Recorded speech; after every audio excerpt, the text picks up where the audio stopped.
Hello and welcome to The Standpoint. Today I'm very excited because I'm privileged to have a one-on-one with a beautiful young lady who is, those of you who saw my post, I said she was a high-class society young lady doing all the entertainment things and having fun. Then suddenly she's this spiritually charged, in fact, spiritually supercharged for God. What happened? My guest today is the one and only Jeremie. We'll get to hear all about her. But first, let me say thank you to GTP for my cloth, Ophelia Crossline Design. Designed this dress for me. Thank you to them. And thank you to Matilda Hood Couture for my beading accessories as always. Power Cosmetics gives us the makeup product applied by Makeup and More. We take a break. When we come back, we get up close and very spiritually personal with Jeremie. We'll be back.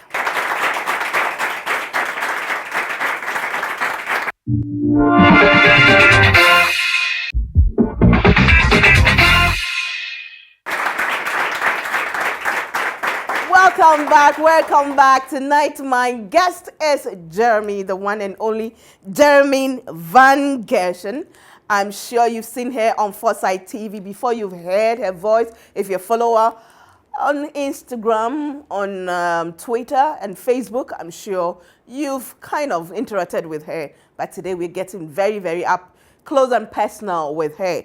But before I get to speak with her, let me say thank you to Anointed Electrical Engineering Services, the generator expert, Tinated Herbal. They produce the Tinated Venacare, Tomacare, and Herbacare, and all the other cares, herbal-based medicines that we know of. Thank you to Awake Purified Mineral Water, Go-Got Yogurt, Cake Technique, Yep Cleaning Services, my Extreme Decor, yes, my Extreme Decor, you can tell, and the Mattermate for the pots. But my guest, Jeremie, how are you? I'm doing well.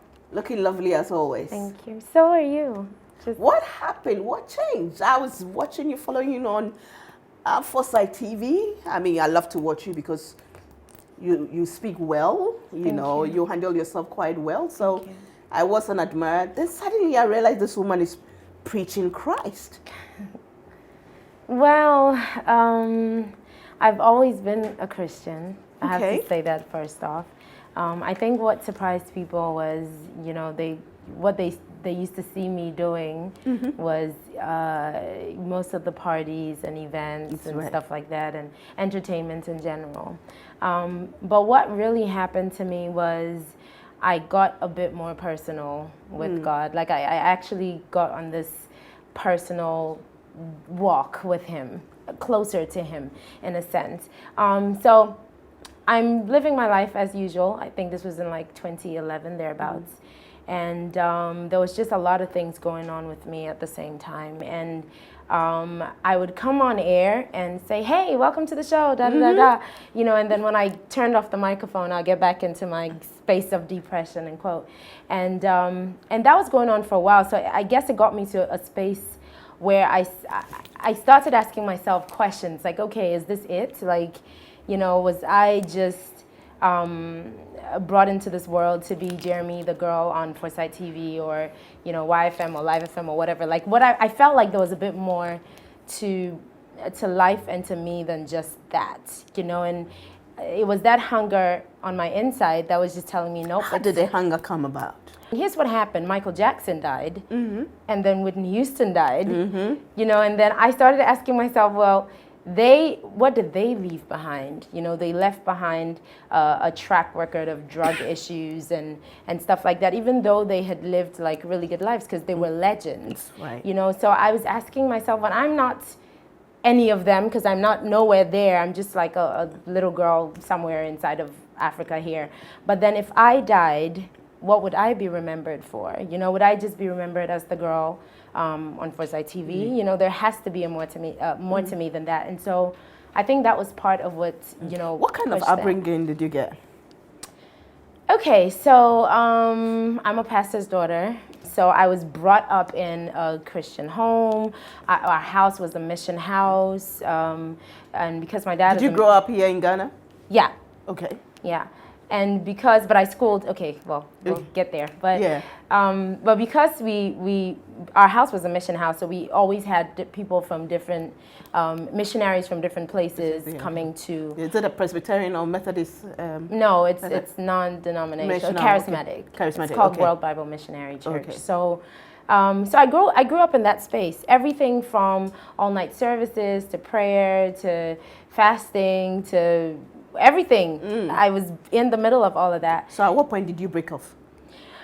Teenage. I think every teenager sort of gets, you know, when you're a teenager, you want to explore. You know, you want to see life for you. And you know, it's interesting how now I'm older. You know, when I look back, it was really silly. But when the old folk are saying, you know, jai or like men you say or men say, we see it like hame. You know, like you know, like you don't know what's up. Thank you. You don't know what's up. You know, we say you don't know your what's up. Your days are gone. Thank you.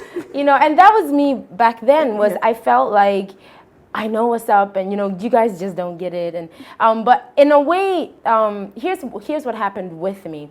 For me, I went through a phase of how do I put it? So I was sort of I was looking for something. I'll put it that way.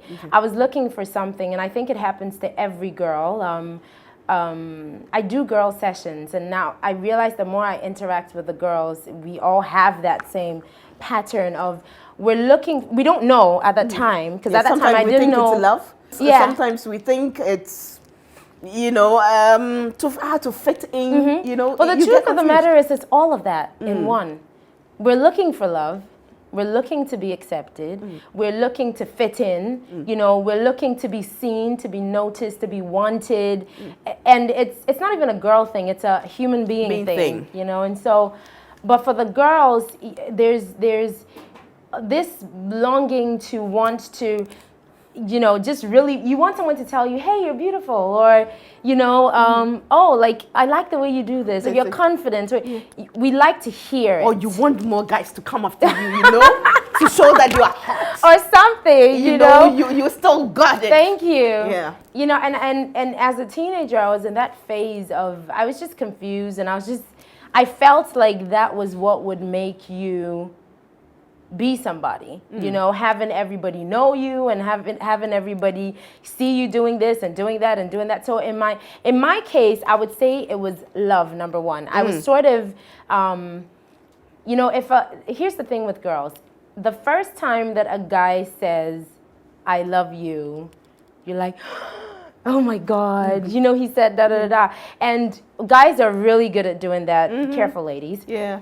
Just saying, but guys give love for sex, and ladies or young girls give sex for love. Yeah. And in their teenage phase, they don't know what they're doing as a guy. You know, he's not ready to get married. He's not ready to take care of you or you know, settle down and build a life. No, he's not ready for all of that. He doesn't even have a job, you know, but he's coming around you and saying, oh, I love you and all of those things. And for us, we want to hear those things. You don't care whether he has a job or not. He loves you. And he says he in loves that you. stage, all you know is he said that. I'm holding on to that, you know, and because we're looking for that acceptance and that love, wherever it is that we can find it, we grab a hold on to it, you know, and then it falls or it fizzles out, and then we're looking for the next place where we can get it and hold on to that, you know, and that's how come you have a lot of girls that are going through like different relationships. It didn't work. I don't know why it didn't work, and then on to the next one, and he broke my heart, and then on to the next one, and it's not them and it's not you, it's really what you're looking for. And for me, it wasn't until I found what I was looking for, which was love, and then God is love. So it wasn't until I found him truly for myself that I actually did find love. Let me take a break and come back, because when you say you found God, you grew up in a missionary house. Yeah. Your father is a pastor. Yeah. You went through all that. Yeah. So where was God in there? You didn't know who God was? There's a difference between... Okay, let me take a break and come back. When I come, then we'll go into that. You're watching The Standpoint, and I'm sure you're glued to your set by now. I told you this year, 2017, is going to be a beautiful year, because you're going to hold on to your God and be an achiever. We'll be back.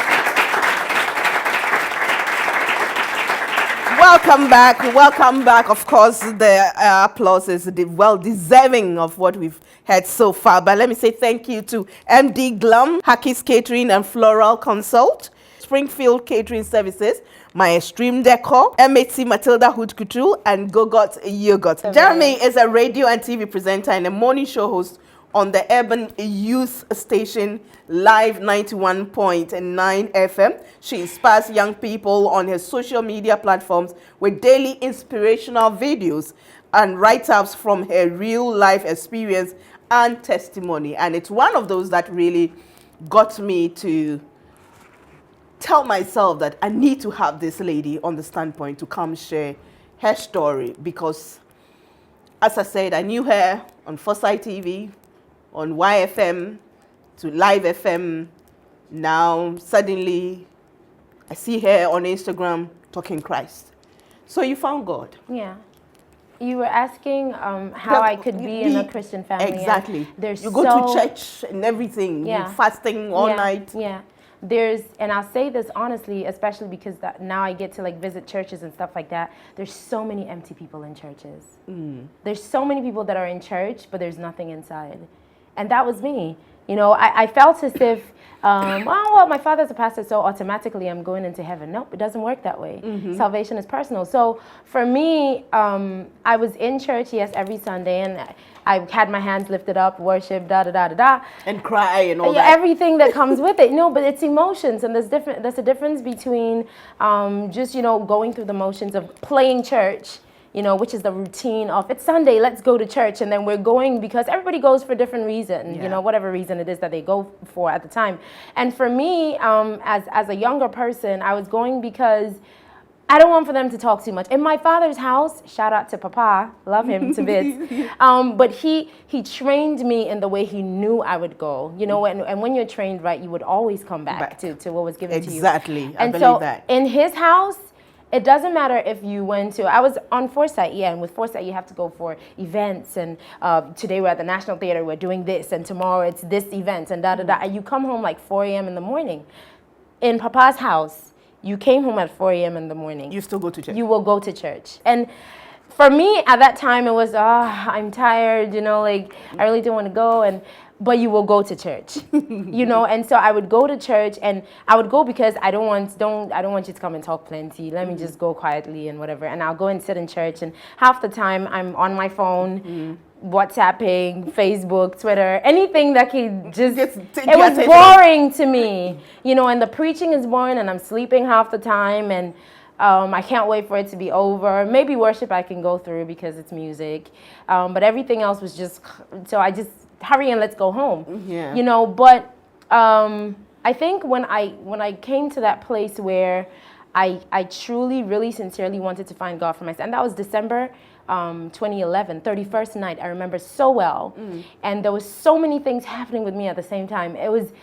I wasn't really happy at work. You know, I was coming on air. I mean, I was on YFM at the time, and I had like an awesome evening show, and I used to interview all the like artists and all those things, but I really wasn't happy. You know, there was just an emptiness on my inside, like, and I was just trying to figure out what is it, like, you know, I just didn't feel fulfilled or anything. So that's when I started to ask God questions, and I'm like, okay, God, you show me what you, like, what's the deal? Like, what's going on here? Yeah, you know, I need for you to help me, you know, and he said, well, if you want for me to help you, then you need to get closer to me, you know, and I was like, but I know you know, I've known you, you know, my whole life. And the thing about knowing God is there's a difference between knowing about God and knowing God. Good. So for me, I knew about Jesus. I was in church. I knew about him. I'd heard everything that had to do with it, but I didn't have a personal relationship with him. You know. But what's this thing we heard? I think it was all over that was it at one of the universities you were emceeing, and suddenly you broke down and you were crying and you were talking about the fact that you used to live a life and now you. Yeah.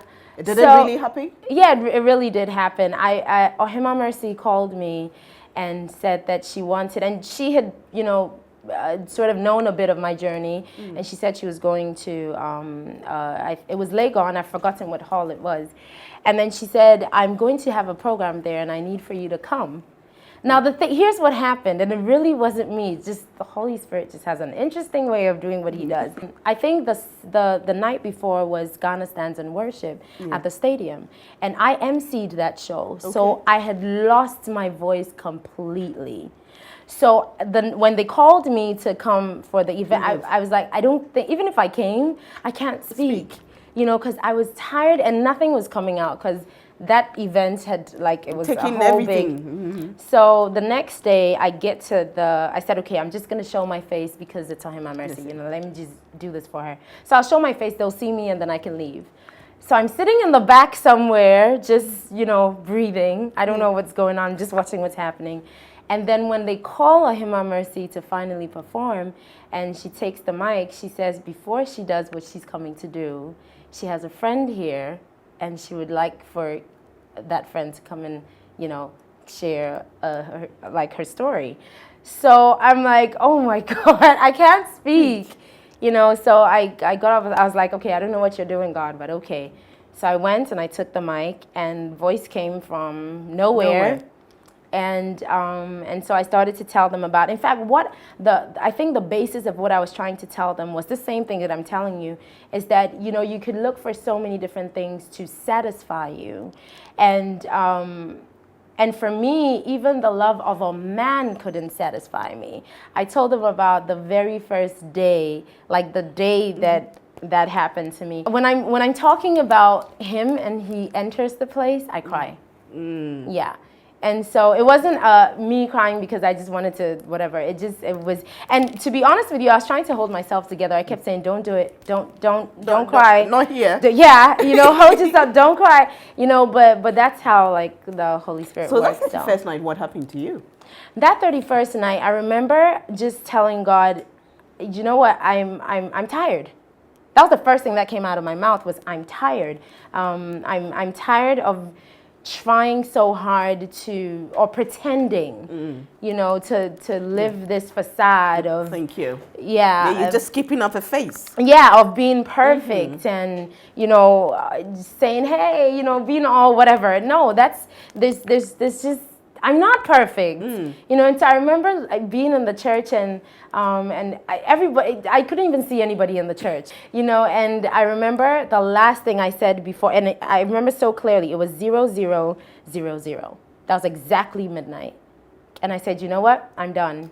Whatever you want to do from here, take over. Yeah, and that's exactly what I said. And from that day, I remember entering into 2012 and expecting that my life was going to automatically fall in place, but it got crazier in 2012, and I've come to understand that's how God does what God does. You know, he has to break you to make you again. Tell me about it. Yeah, and so I went through my breaking, 2012-ish, and the more I got broken, the closer I got to him, because I didn't have, you know, I couldn't really tell people what was happening with me at the time, because my life suddenly had become more time with God, less time with everything else. Some of the things that God was asking for me to do were really difficult, because it made me, the more I said yes to God, the more I lost people and things, you know, and that was really tough. You know, I remember I had to let go of a relationship in which I was in at the time, and I kept saying, no, God, but I love him. And God was like, well, do you choose me or you choose him? You know, and I said, okay, God, I choose you. And it was really hard. Like, you're crying through this process, literally. Yeah. Then from there, God was like, I need for you to leave YFM. And I said, no, I can't. You know, like, okay, you've taken away, you know, the love. Give me what makes me happy, like, because I love what I do on radio. And God said, nah, you have to choose. It's me or that's, because that has taken center space in your life. So they didn't understand why then, but that was the reason why, was God said, leave.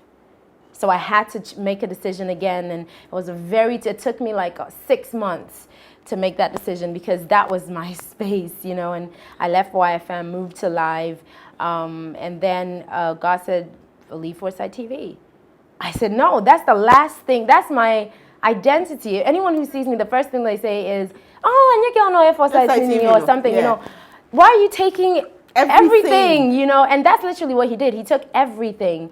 And then he said, because I want to use you, but to use you, I need to clean you up. This is the reason why I was created.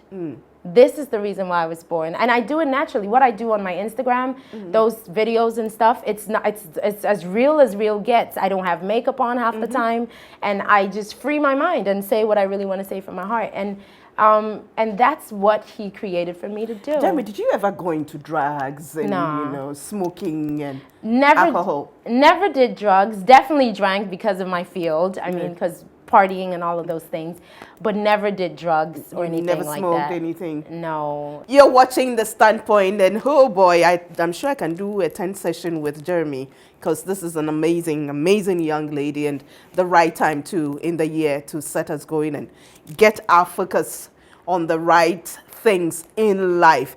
The Standpoint is sponsored by Tinted Herbal and Anointed Electrical Engineering Services, the generator expert. Thank you to GTP for my cloth. Ophelia Crossland designed this dress for me. Thank you to Matilda Hood Couture for my beading need. Paba Cosmetics for makeup, and Makeup and More apply the makeup for me. We'll take a break. When we come back, we get to hear more from Jeremie.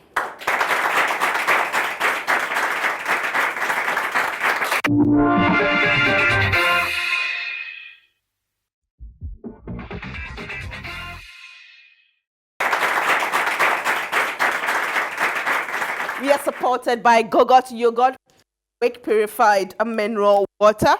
Let me say, purified drinking water, Awake Purified Drinking Water. And what I love about them is that anytime you buy a bottle of Awake Purified Drinking Water, they contribute 1 Ghana peso to the National Cardiothoracic Fund. And it goes into helping others. So we are so grateful to them.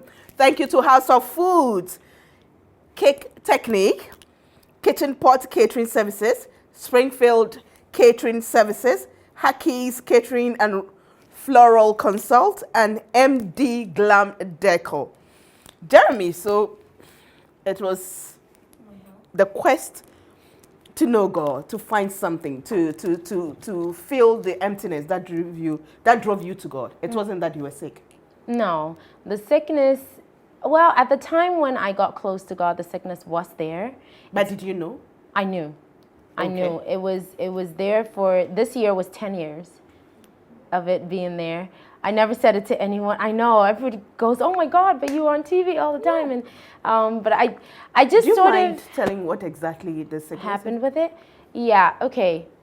I will make it brief because I'm working on a documentary. Okay, so that will tell everything. No, but I'll bring it to you, definitely, awesome. so that you can have a look. But so it was a health condition called it was thyroid cancer, but it started so it's my throat area, and of course, if they tell you that there's something wrong with your throat, and that's what you use to, and especially it's cancer. Yeah.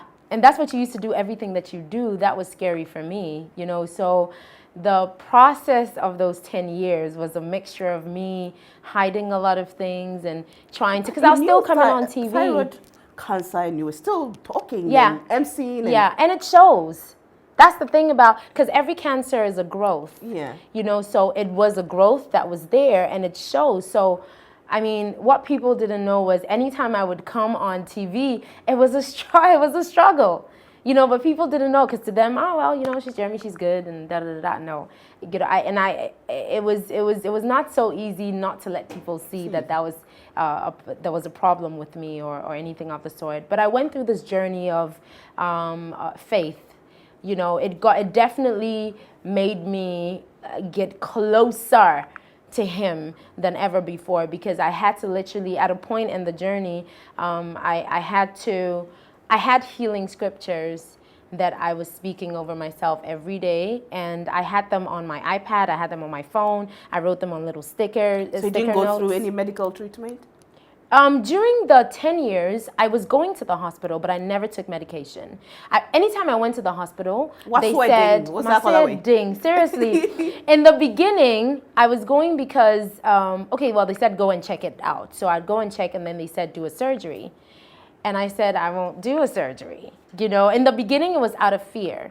But then as I got closer to God, I remember the day they mentioned cancer, I came home and I sat on the floor in my room and I said, it's me and you, God. They said cancer. You better do something. And so I honestly believed that he could heal me and I don't have to do a surgery, And so all I was holding on to was those healing scriptures that I used to, speak over myself every day. And that was what would take me into the next day. And when I came on air, I'd still be but what people didn't know was that was the struggle, and it literally was the healing scriptures that were carrying me through, And so it's a long story of this year. I ended up having to finally face it or deal with it. God said, do the surgery. I said, okay, God, that's not you, it's the devil, because you will not tell me to do the surgery.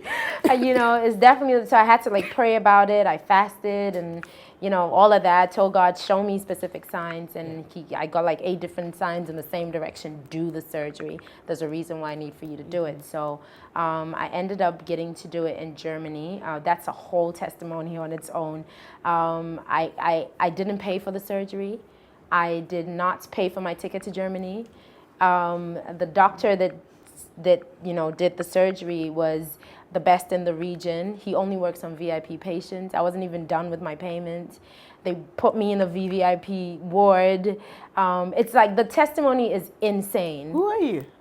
I'm Jeremie. I'm Jeremie. But it just goes to show that if you honor God, He will honor you. And there's absolutely nothing that He wouldn't do for you. So to be honest with you, if I hadn't, and this is what God told me the day before I came back from Germany to Ghana, He said, let me break something down to you, Jeremie. I am the master planner, okay? All this, I put it together. This whole entire thing. Exactly. And He was like, here's the deal. If I had made you, if you had suffered this thing 1 year, nobody cares. If they didn't say cancer, nobody cares. Yes.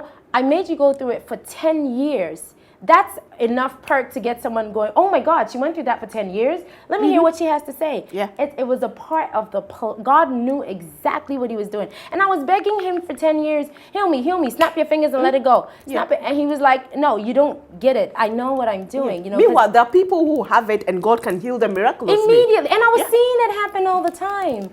But He was like, I'm giving you a testimony that would make sense, because even the whole Germany thing, it's insane. I have to, Dr. Alex Osei, I have to shout him out, because he's the one who finally got me to go to Germany. He didn't know me.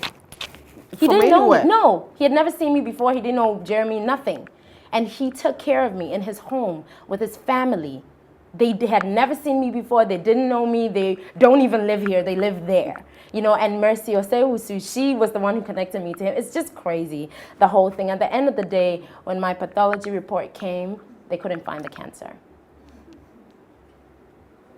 Wow. So God actually did what He said He would do, because He told me, I will heal you. In fact, He told me, you're healed. Before all those times when I was speaking the healing scriptures, He was saying, you're healed. And I was saying that all the time. I'm healed, but it was still there, and He was like, but I need for you to go through for a reason. Yea, though I walk through the valley of the shadow of death. And most of the time we don't want to walk through. We want to go around and, under, over. No, but He's saying go through that divorce, because I'm going to use you to help other women that have gone through divorce. Go through that. You're going through that thing that's happening in your life, like you were rejected, or they didn't take care of you, or you lost your job, or you lost your child, or I don't know what it is that someone else is going through, but that's the thing, is you have to, there's something waiting on the other side of the going through. Yeah. You know, and for me, I'm writing a book about this. The book was waiting on the other side. You know, and the Healing Confessions, I've recorded it.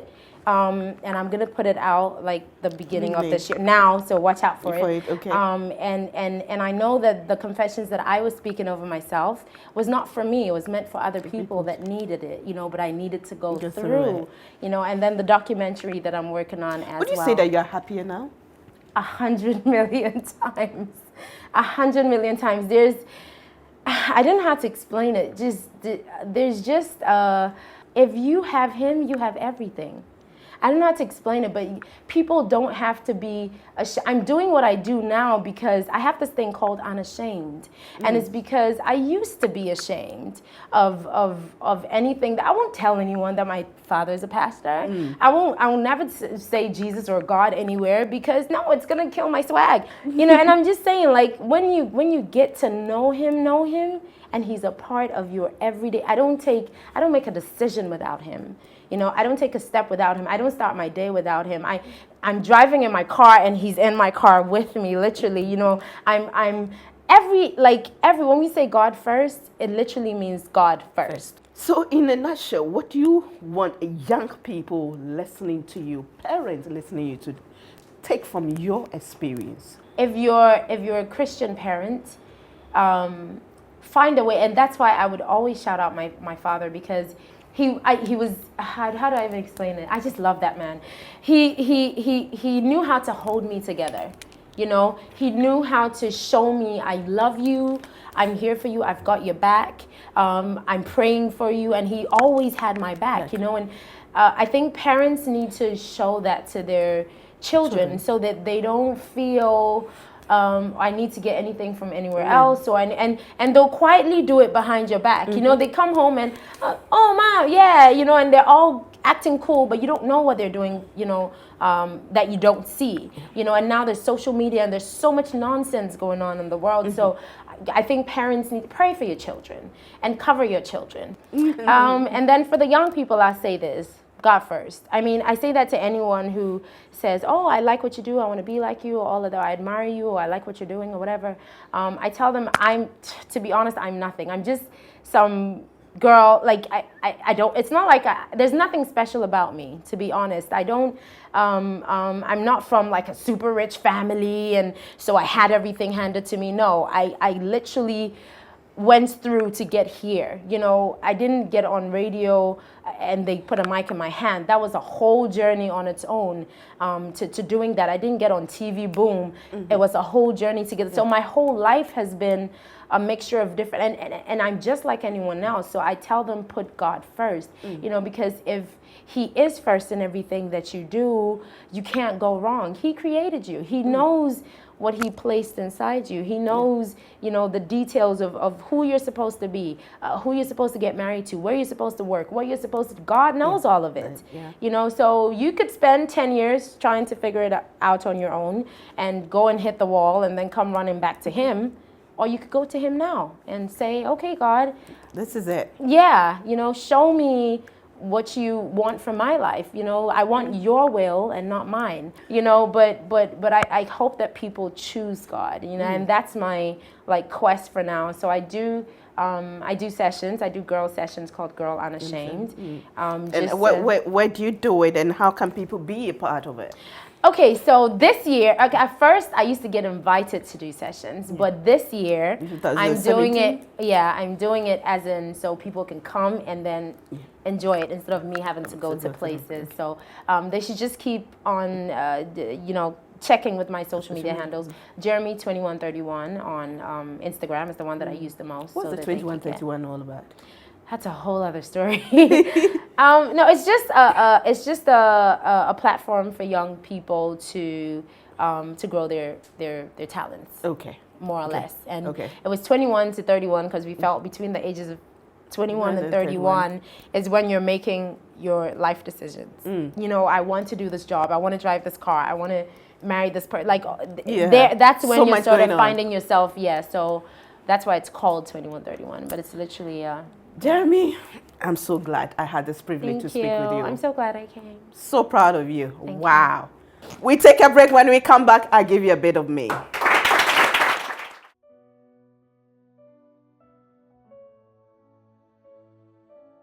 Being an achiever is not all about making money, making it in society, coming on TV, becoming a celebrity, becoming rich. That is not what achievement is all about. Achievement is you being fulfilled deep down inside, knowing that what you're doing is right. Yes, you may not be perfect, but you know that you're doing something right. You are impacting life. You are touching lives in your own small way. There may be people making much more money than Jeremie now. People that she's way ahead of and decided to stay where she was some time ago. And they're making the money. But trust me, there's so many people walking around who are not happy, who are not satisfied. Oh, I've been there before. Just like her, I was also stripped of everything.